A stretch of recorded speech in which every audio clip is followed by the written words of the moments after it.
Ladies and gentlemen, Scorching Canyon. This map is crazy. We'll get into that in a sec.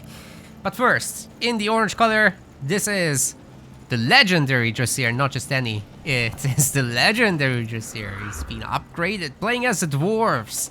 On the other side, in the green color, we can see an orc player. This is Farlan. Again, he sent me 2 replays. This is the second one. We just covered one recently with him.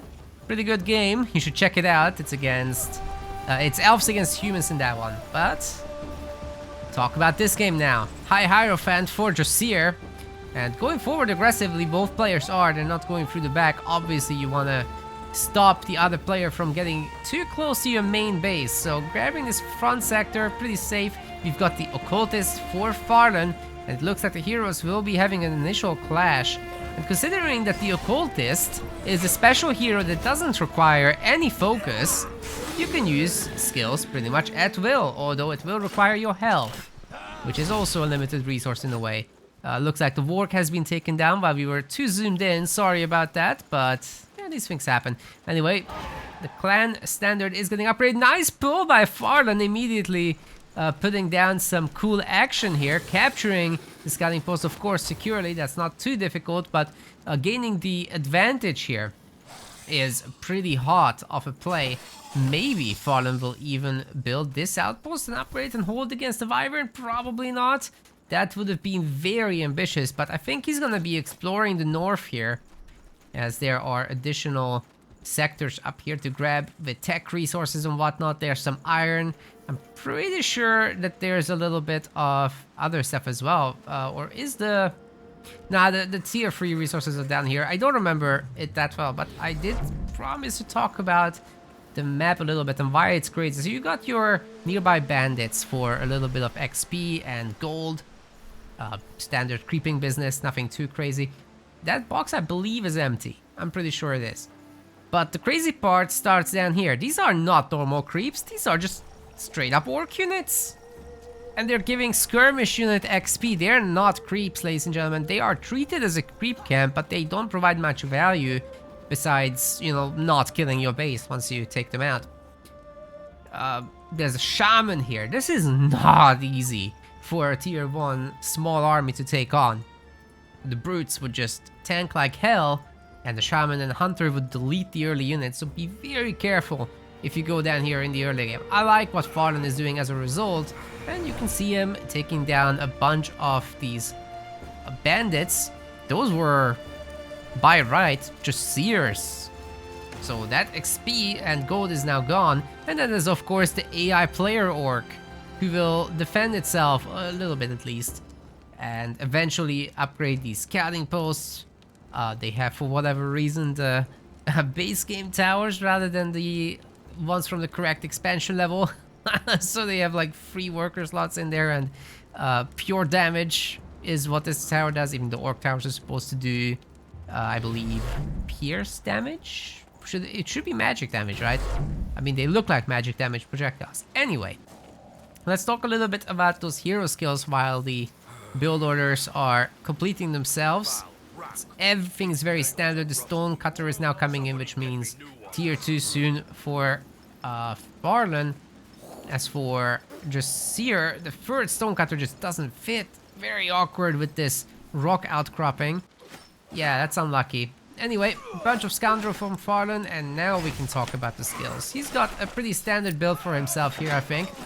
1 point in brute force, 1 point in concentration, a little bit of death resilience so that he gains some more armor, lacerate for the single target damage, and heavy bleed, by the way. It's a pretty damn heavy bleed. Then we got notify. We've seen that in the early game was the pull ability that got the occultist to get ahead. And other than that, the aura you've seen is death resilience, so that's why our bloody boy is glowing. Let's see about short lady over here, capturing the bottom sector. This is sector number 2 for the dwarves then. It's a stinky spot over there. Hear those sounds? Very fancy. Anywho, what are the skills? Dressier skills. There we go. Kill shot, of course. We're going mostly left side with a little bit of totem support. This is single target damage. This is scatter shot ammunition, so your basic attacks shoot 2 shots, or could shoot 3 shots later down the line. We've got Totem of Flames, which is exactly what it sounds like. It's a projectile shooting totem that you can place anywhere. And we've got Deep Waters for mana regeneration, because unlike the Occultist, we actually care about mana. The Occultist just uses his own life force instead of mana for spellcasting. Anywho, Fallen has not upgraded all his sectors, but he doesn't need to. Especially if he wants to hurry up and get to tier 2. He's stockpiling 16 stone, you need 20 for tier 2. So you can start it right now. And progress will be underway. This is a float economy game to those of you who are here for the first time. And it's also got a free-to-play version, so what are you waiting for? Get on the Steam store, do the thing. SpellForce free versus is what you want to search for. Anyway, once you do that, you'll be a gamer. We've got quite a bunch of scouting posts actually for Fallen, and he's finally starting to creep, taking on the Ice Wyvern, which is freezing over in the Scorching Canyon here. That's a dichotomy if we've ever seen one. It's bleeding profusely. But Scoundrel will be like, there's no time to bleed. They just go down. Fallen doesn't pull them back, has no regard for their life whatsoever. They're disposable. We don't need them. But why make all these fancy hats that are all different? If you're just gonna dispose of them, it's not economical. They have personalities. They have self-expression. Respect, please. Anyway, eventually, Drasier will be able to build up a pretty strong tier 1 force, but he's also going tier 2, so best of both worlds, I guess. On a low sector count is kind of necessary. Dwarves can play tall, so they don't have to go as wide as the orcs. The orcs really care about their sector count, as each of these scouting posts will be providing a significant amount of population space to them. You can already see Fallen has barely done any upgrading, and he's got like 76 pop space, so that's pretty good. Now, what was that item that we got out of this? Let's see. It's the Shielding Amulet. That is fantastic news for the Occultist. He's tanky as is, being a melee hero, but on top of that, you get Death Resilience, which we have now 2 levels of. So that is 20% resistances here. Plus deck is another 10 on top, and I think we're going shopping because we have like 6 grand in the bank. Should do it, right, meow.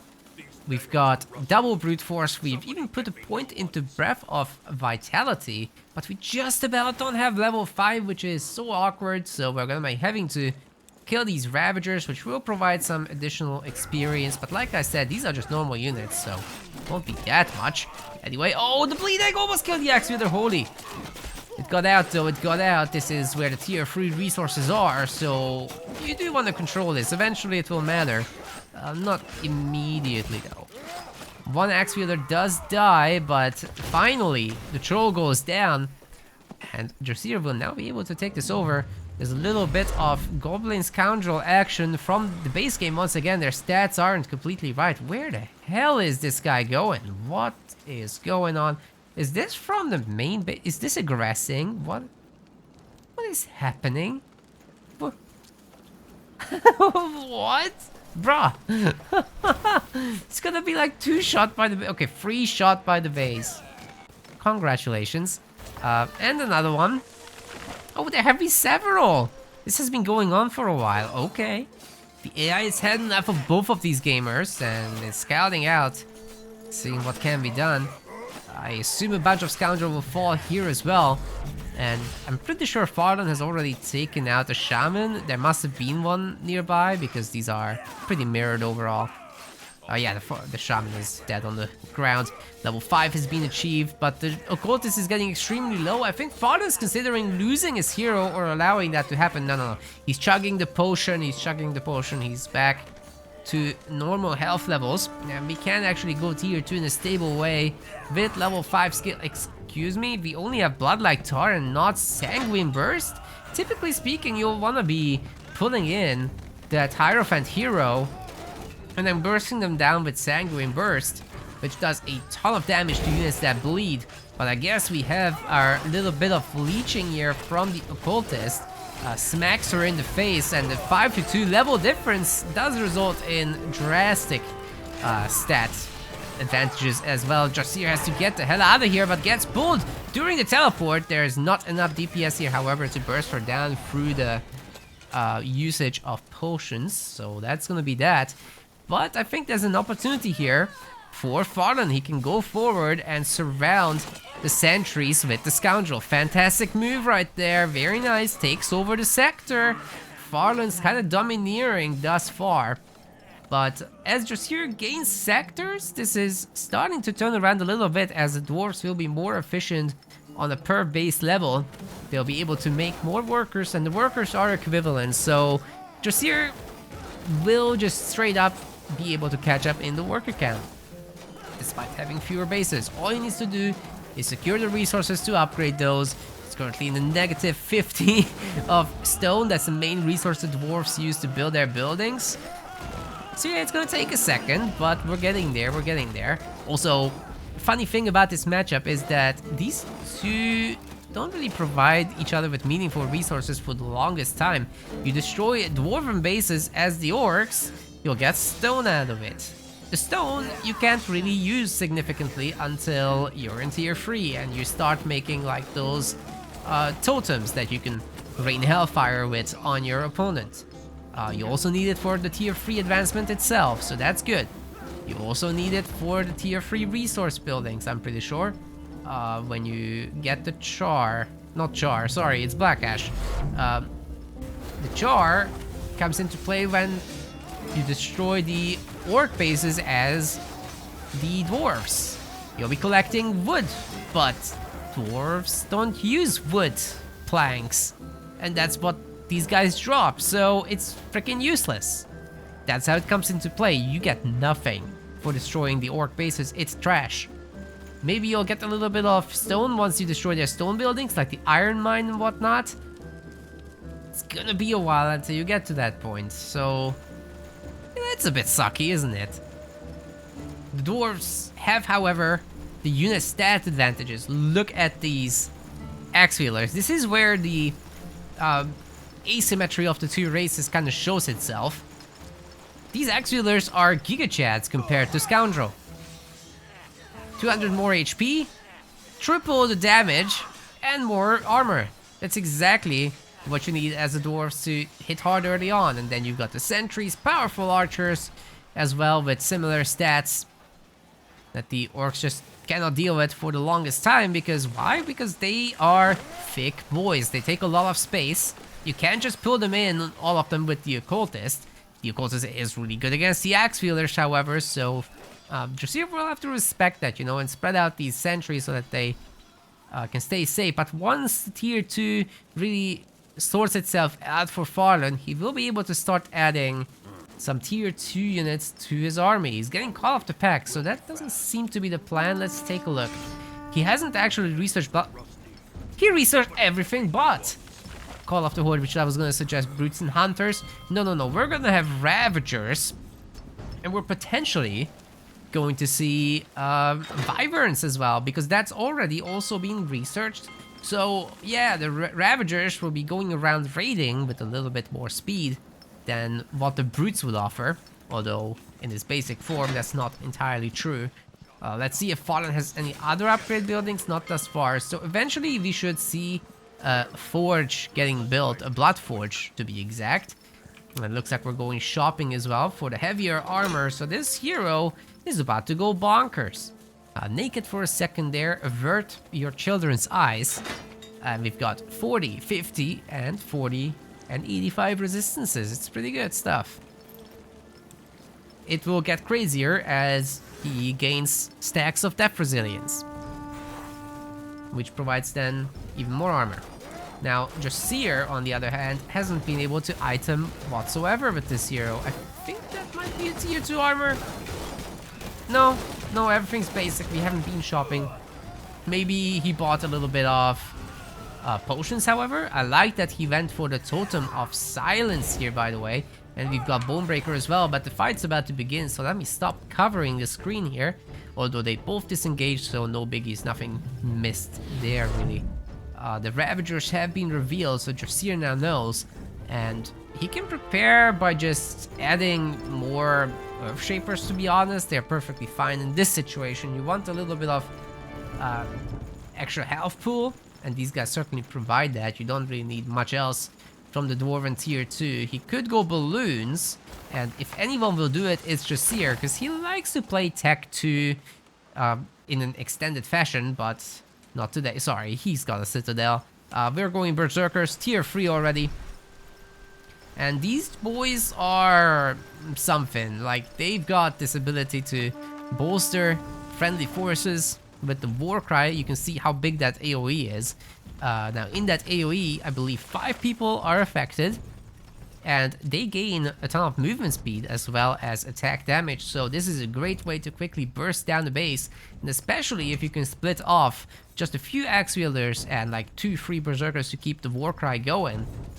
In a staggered fashion, that should be a good way to take down bases while the orcs are trying to fight a single main battle. But we're attacking now with the Wyverns, so they'll be some fantastic AoE addition, whereas Drasir is kind of stuck on a lot of tier 1 stuff still. These guys will delete it, doing massive AoE in the middle. Okay, disengaging Fallen is because he simply needs to. He doesn't have the numbers. Where's the population for our orc player? He's got a lot of resources, but he's trying to invest into iron. This is when you need to make a little bit more scoundrel. I'm pretty sure he got Call of the Pack, which would give him access to units like the Pesterer, units like the Drummer, which would boost up both the Scoundrel and the Pesterer, with the Pesterer being the ranged goblin, of course. They can also gain the Oiled ability, which will oil up the enemies that they hit nicely for then the Wyverns or Shamans later to use their flaming projectiles to ignite that. That is 50 magic damage per second from there, which, as you can tell, is a huge deal. I mean, look at these guys. They have 120 damage per shot, right? And at a 0.29 attack speed, that is not very good. The ignition is actually worth more than their basic attack. So do bear that in mind. I like this little raid to hurt the iron economy, and Fallen could technically teleport out, but I think he's gonna take the fight here with the occultist in the middle, making everybody bleed, but he's taking a lot of damage. Can he actually siphon off of this? He doesn't gain back a whole lot of health, to be honest, as far as I can tell. Can he push forward? The High Hierophant doesn't look like it. No, gonna have to disengage here once again. And Drasir is starting to catch up in the population department, which, if the dwarves are equal, you're already in significant trouble, as the orcs. 200 versus 200 maybe is workable if you have a lot of ranged as the orcs. The Bloodforge is up now, so let's see what Farden's doing with it. So far, a whole lot of nada. Don't know how this will go. This map is very cool looking. It's a little difficult to navigate, but it's very cool looking.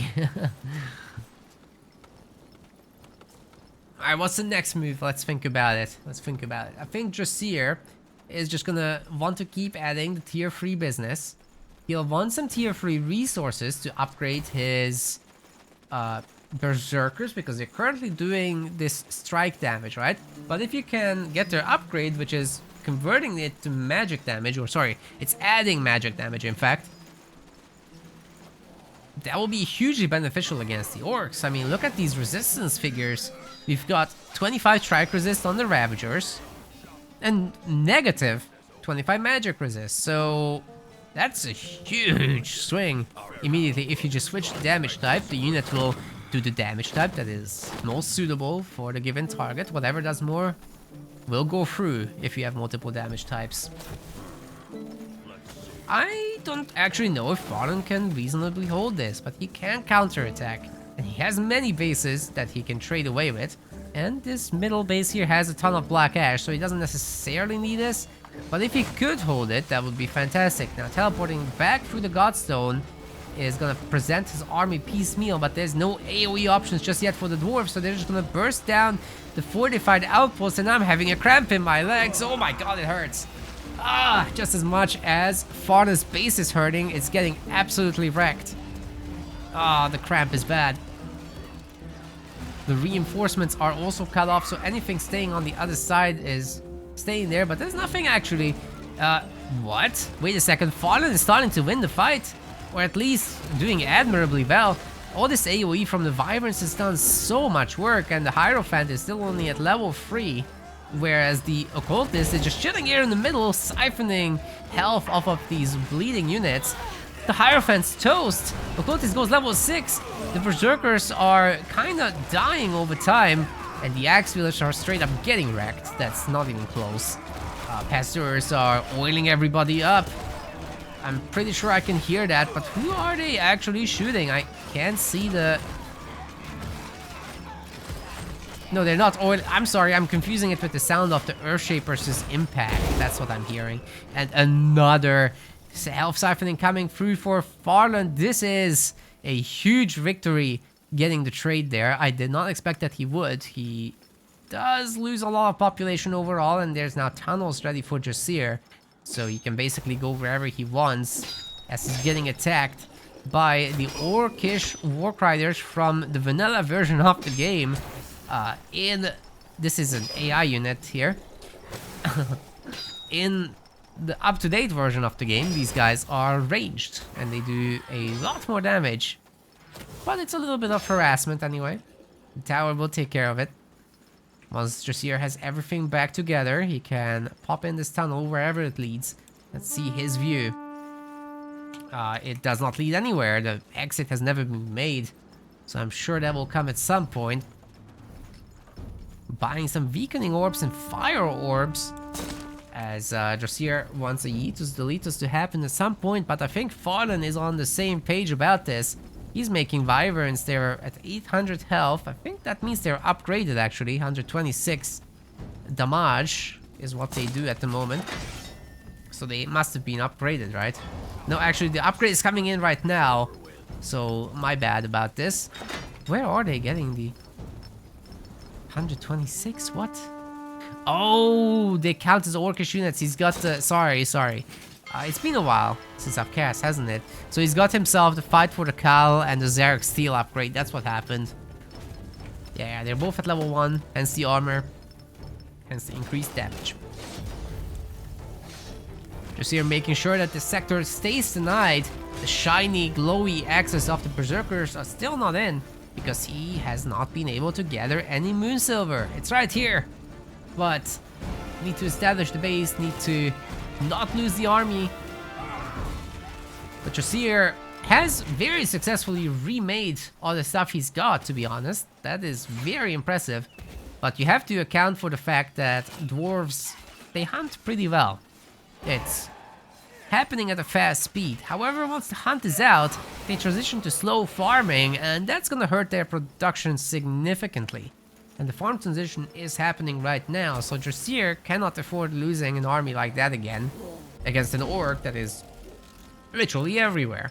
Border fortress, border fortress, border fortress, fortified outpost, border fortress, border fortress. Point made, I think. That's a lot of workers for Fallen, a lot of economy. Maybe a little bit too much economy. This iron mine is idle right now. But yeah, these workers are ironing out everything. Wyverns are upgraded now, even more attack, a lot more health. They'll be a huge threat, for sure. Let's see what else our man is researching here. Go to the war pit, everything's done. The Bloodforge, currently getting the tier 2 armor, the weapon's already done. Wow. If Fallen wants even more sectors, makes sense. He doesn't want to upgrade population manually, so might as well do it fast. The watchtowers are gonna be taken down here by the Berserker crew. This isn't even close. The watchtowers are kind of made of paper, although they have been buffed significantly a few patches back, so A little bit more durable these days. Used to be like 900 health or whatever.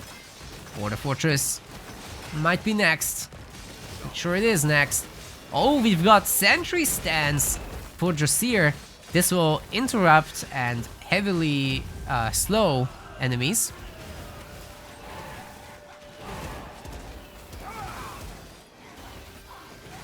And Drasir gets the hell out of here. Makes sense. Just losing the base for Farland is fairly annoying, of course. It stops all this iron mine production. All the workers will be dead whenever a base dies. These are carriers left over and they're attached to the buildings specifically, so you can kill those as well. They'll regenerate over time. Automatically get remade and whatnot, but yeah, it will be a while. So really good for Drasir that he kept all his army. He's got the double observation tower also upgrading. Although these two are really close to each other, so any splash damage will affect both, I'm afraid. Some quick takedowns. That's a huge fleet of Wyverns. What do you call a group of dragons or Wyverns? Let me know. My English bad. Watchtower upgrade done. You can upgrade them another level as well. That's a dwarf specialty right there. It's a border fortress now, so this is probably here to stay. Especially with all this population for Drasir. We've got the Moonsilver Smattery right next to the main base. So very secure, very efficient placement as well. As the Moonsilver that's gathered here gets transported into the border fortress, gets put into the bank, instantly gets popped from the main base then into the Moonsilver Smattery, gets processed and sent back to the Citadel, back into the main bank. So in that sense, the SpellForce re-economy can be a little bit more intricate than the rest. That scouting post also is a vanilla version, only 1000 health. Pretty sure it's a lot stronger in this version of the game. The buildings are also like half health. So yeah, one major sector remains and one small sector remains here. Just so you're once again running through the bottom, but I'm sure he's got the teleport ready to go. I'm fairly sure he's not going to want to go for the border fortress. We'll see. But it's not looking great for Farland in terms of total population. Who stops Drasir from just taking the tunnel and going here? Can he force a teleport maybe? That would be very sick. But I think if he can just split the map in half with Farland and somehow take these Wyverns down, how can Farland really defend himself? He's got all the resources in the world right now, but Drasir is actually tunneling through. Farland has to teleport back to save his base and his life. He killed a hero, so the hero can't come back and teleport to help. Is this going to be sufficient for Farland to change the game completely? Let's take a look at his production tab. It's currently empty. But if he really wanted, he could simply pump out war trolls, and that would be very devastatingly powerful. Several watchtowers get made to both help reduce the surface area, cause a bit of clogging, which would strongly benefit AoE units like the Wyvern. Oh my goodness, that's a lot of watchtowers coming in a second right there.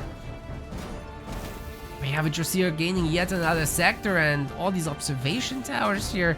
That's a difficult one to take on even for the Wyverns, even though they have so many upgrade levels. What is that? Yeah, they've got upgrade level 3 for attacks and armor now. Putting them at 15%. All armor is 138 damage per attack. Some pretty good health. But Drasir has the glowy axe boys. They're gonna be a huge threat. Of course, the Warcry actually affects the other Berserkers as well. So that is something to think about. You can't just keep staggering that thing and making it do the job. I don't think there's gonna be a Titan in this game for a long time unless someone comes down here, destroys this Cow Rock. This is where the Tainted Obelisk is, so you could get a Titan out, but unlikely. Anyway, Fallen is just plowing through everything. He don't care. Wait, Drassier just teleports on top, but there's no shooting units. The Berserkers, they can't shoot up. Crazy. What have you done, Drassier? No, not like this. Oh man, the Wyverns are absolute bullies. Air is OP, it's confirmed. Oh no. The Hierophant's toast, we've got level 8 on the occult. This has snowballed out of control. And he's coming home to defend. Every single Berserker is in trouble here. Fallen trying to catch it. Of course, they pop their Berserker shout. And they're gonna be making a run for it through the watchtowers. That's a pretty good solution to the problem here. Fallen, however, I think has decided it's time to troll around a little bit. Let's take a look at this production. It's got several other trolls, right? Shamans? Dude, Fallen is very conservative on making units right now. He certainly could do other stuff. But it seems like he's playing it safe, you know?